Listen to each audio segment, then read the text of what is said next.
Alors je vais vous raconter un petit truc qui m'est arrivé il y a quelques jours.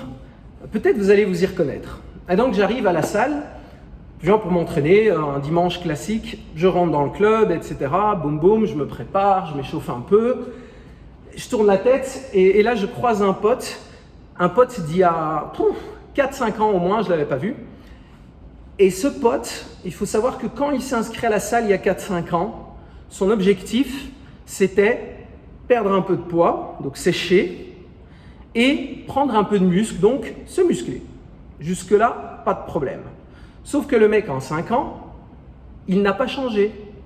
Ouais, il a pris 2-3 rides, quelques cheveux gris, mais il n'a pas changé physiquement, c'est le même.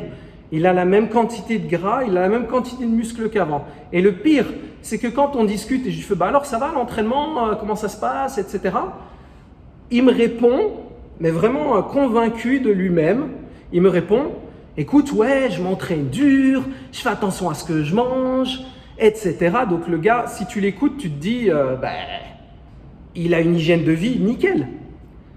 Ouais, je m'entraîne dur, etc. Ouais, j'arrive pas à changer, je crois que c'est ma génétique. Génétique. On me l'a déjà faite plus d'une fois celle-là. Écoute, si tu as envie de changer, que tu as envie de te muscler, entraîne-toi dur.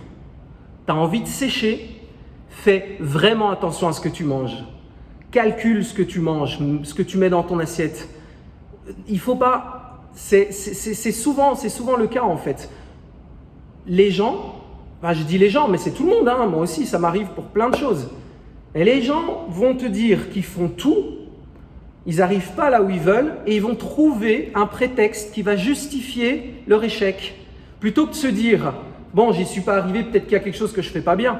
Non, en fait, il remet en cause sa génétique. Donc ce n'est plus une question d'entraînement, une question de bouffe. Pour lui, c'est son corps qui est fait comme ça en fait. Il dit « ouais, mais tu sais, après 30 ans, d'office, tu prends du ventre ». Non, c'est pas vrai. C'est pas vrai. Non. Quand tu prends de l'âge, tu auras plus tendance à prendre du ventre. Ok. Même dire, une fois que tu as passé 30 ans, d'office tu prends du ventre, c'est pas vrai.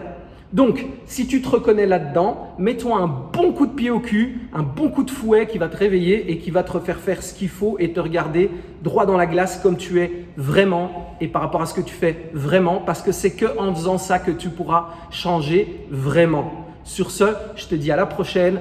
Ciao!